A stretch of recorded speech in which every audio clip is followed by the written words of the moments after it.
Hello friends, स्वागत करते हैं अपने YouTube channel A to Z pharmacy GK में। और आज के इस वीडियो लेक्चर में हम डिस्कस करने वाले हैं D pharma second year chapter number 8 है फार्माकोथेरेपेटिक का चैप्टर नंबर 8, जिसका नाम है इन्फेक्टियस डिजीज।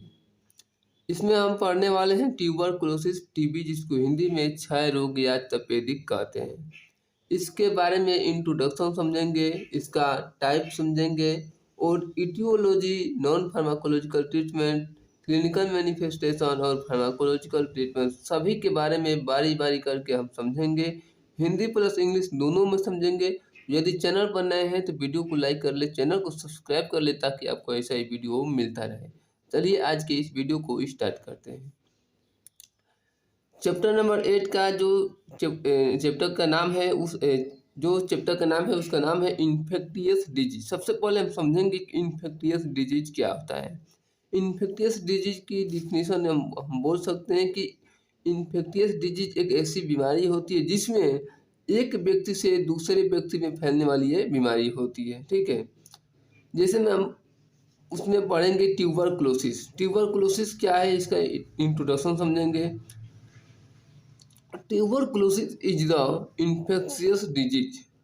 ट्यूबरकुलोसिस क्या है, एक इन्फेक्टियस डिजीज है और इसे हम एक कम्युनिकेबल डिजीज भी कह सकते हैं। जो संक्रामक रोग, मतलब कि एक आदमी से, एक जो आदमी है उसको ट्यूबरकुलोसिस हुआ है, तो वो अगर दूसरे आदमी के पास अगर वो खांसता है, छींकता है, तो हवा में जो ड्रॉपलेट निकलते हैं, उस ड्रॉपलेट से दूसरे व्यक्ति को भी हो सकता है। ठीक है, इसलिए हम ट्यूबरकुलोसिस को इन्फेक्टियस डिजीज में हम रखते हैं।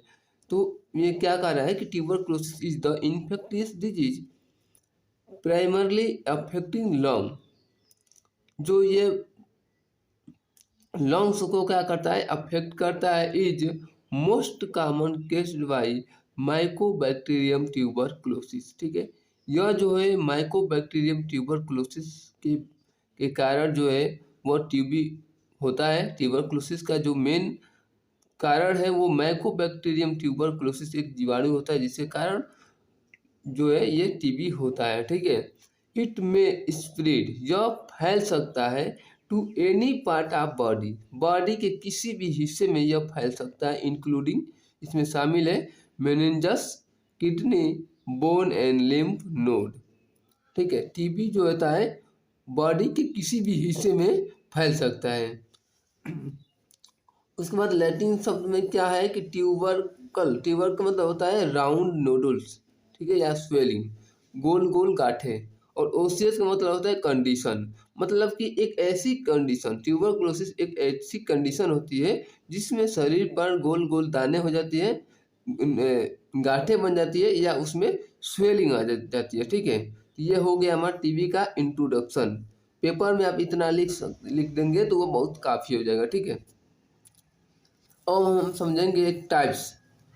टीबी जो है कितने प्रकार की होती है, तो दो प्रकार के। एक होता है पल्मोनरी ट्यूबरकुलोसिस, जिसे हम प्राइमरी कहते हैं। ठीक है, ये क्या होता है, ट्यूबरकुलोसिस इन द लंग्स, हमारे फेफड़े में जो है यह प्रभावित करती है, पल्मोनरी ट्यूबरकुलोसिस। ठीक है, और दूसरा होता है एक्स्ट्रा पल्मोनरी ट्यूबरकुलोसिस। यह जो टीबी है हमारे शरीर के कोई भी हिस्से में प्रभावित कर सकती है, इफेक्ट डाल सकती है। ठीक है, तो इसे हम कहते हैं एक्स्ट्रा पल्मोनरी ट्यूबरकुलोसिस। अब हम समझेंगे इटियोलॉजी, किसके कारण हो सकता है टीबी हमारे शरीर में कैसे जा सकता है। ठीक है, तो पहला हम लिए हैं intake of unpasteurised cow milk.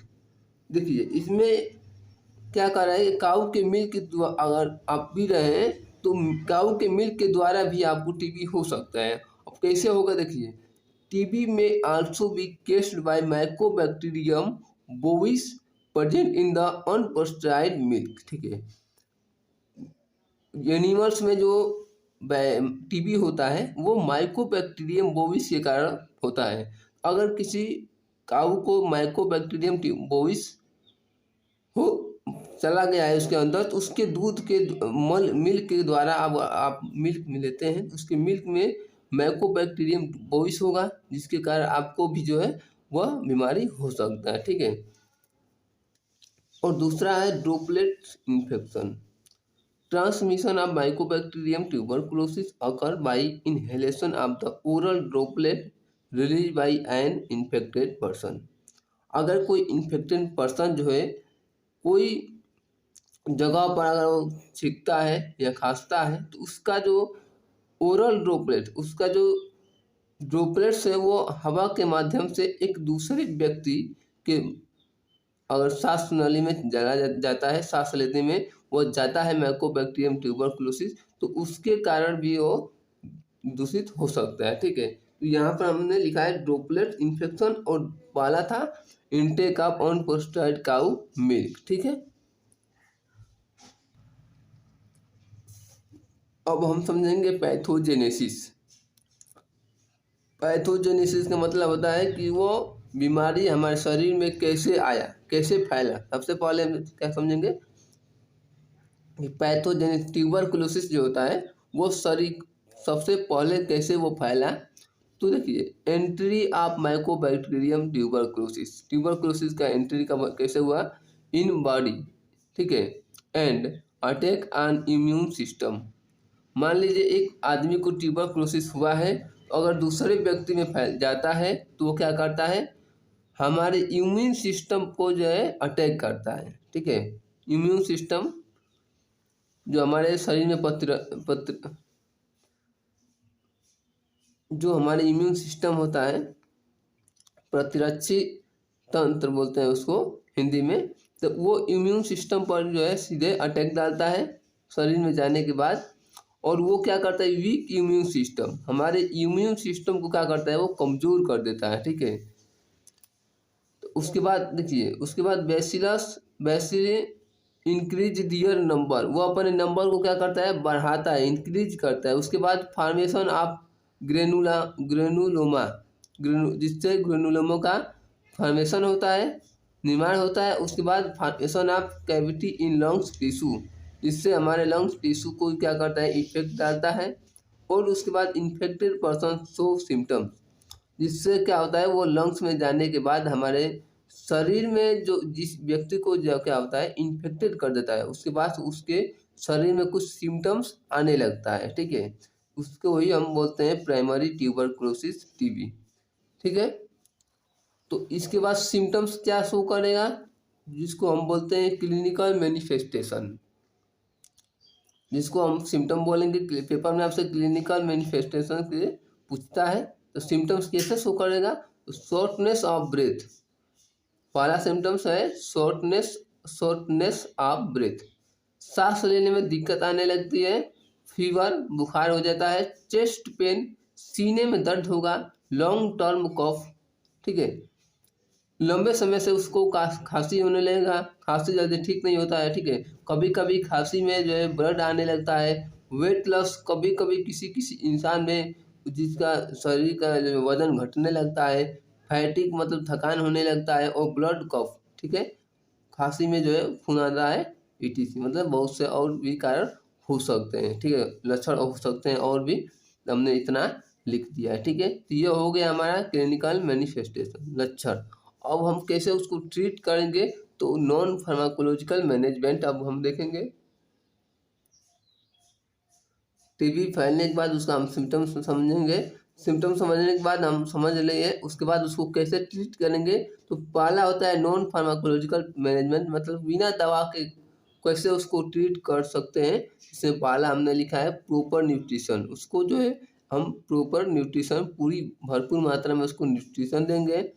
और जिस व्यक्ति को टीबी हुआ है उसको हम रेस्ट देंगे। ठीक है, उसके बाद सप्लीमेंट विथ विटामिन देंगे उसको। स्टे होम, मतलब कि घर पर रहने का एक हम कह सकते हैं कि वो जिसको टीबी हुआ है वो घर पर है। जिसमें क्या होता है, टीबी होने के बाद अपने आप को भी बचाना है और हमसे दूसरे को न हो जाए तो उसको भी हमको बचाना है। जिसमें क्या है, स्टे होम लिख सकते हैं। अगर आपको टीबी हुआ है तो आप घर पर रहिए, क्योंकि घर पर रहेंगे तो अपने आप को भी सुरक्षित रखेंगे और दूसरों को फैलने से भी आप रोकेंगे। ठीक है, दूसरा यह है कवर योर माउथ, माउथ में, मुंह को आप हमेशा कवर करिए। ठीक है, use a tissue to cover your mouth any time you long sneeze and cough. जब आप हंसते हैं या खांसते हैं या छींकते हैं तो अपने मुंह को एक कवर क्या टिश्यू पेपर से कवर करके आप ये छींकिए या हंसिए, ठीक है। जिससे क्या होगा, दूसरे को यह बीमारी नहीं होगा। तो ये हो गया हमारा नॉन फार्माकोलॉजिकल ट्रीटमेंट। और हम समझेंगे फार्माकोलॉजिकल ट्रीटमेंट। कैसे कैसी दवाइयों देने के बाद उसको हम ठीक कर सकते हैं टीबी को। The most common medication use to treat tuberculosis include isoniazid, ठीक है, आइसोनियाजिड दे सकते हैं, रिफाम्पिन, एथाम्ब्यूटाल और पायराजिनामाइड, ठीक है। उसमें क्या होता है, ट्यूबरक्लोसिस में वैक्सीनेशन भी लगता है बीसीजी का, ठीक है। बीसीजी का फुल फॉर्म होता है बैसिलर कैलमेट ग्यूरिन। इसमें हम वैक्सीनेशन भी देख सकते हैं क्योंकि ये भी हमारा फार्माकोलॉजिकल मैनेजमेंट में आएगा, तो वैक्सीनेशन कराते हैं। उसके बाद हम समझेंगे if you have drug resistant TB. अगर किसी व्यक्ति को जो ड्रग रेजिस्टेंट टीबी का मतलब क्या होता है कि उस व्यक्ति को अगर टीबी की ये बीमारी दवा चल चुका है तो वो दवा जो है जो शरीर में रेजिस्टेंट तैयार कर लेता है, ठीक है।